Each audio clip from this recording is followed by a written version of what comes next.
La parentalité positive est une méthode connue pour sa bienveillance. Cependant, tous ces aspects ne sont pas exempts de critiques. Prenons une minute pour examiner les dérives possibles de la parentalité positive.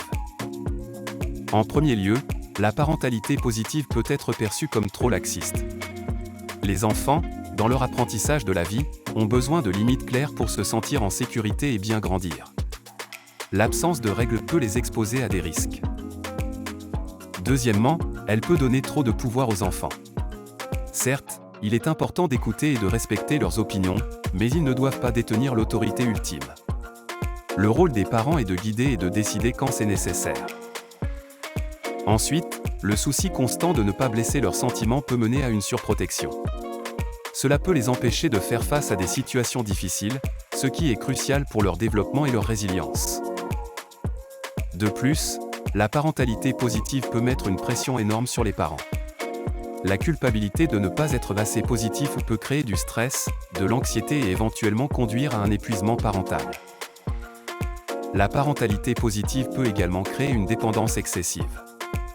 Les enfants ont besoin d'un certain degré d'autonomie pour développer leur confiance en soi et leurs compétences.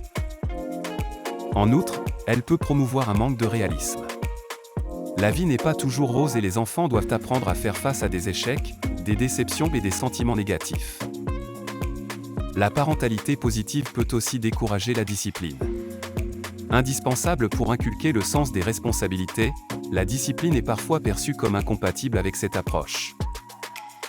Encore, elle peut donner une fausse impression d'égalité. Le rôle des parents n'est pas d'être des amis, mais des guides et des modèles.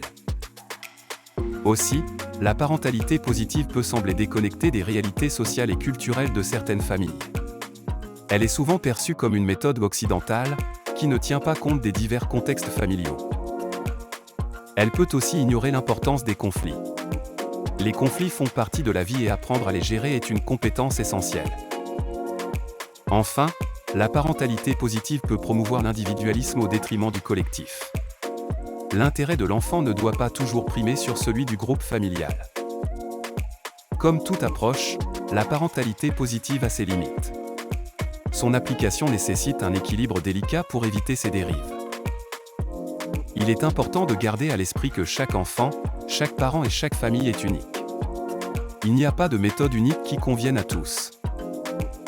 En résumé, la parentalité positive a beaucoup à offrir, mais elle doit être pratiquée avec discernement.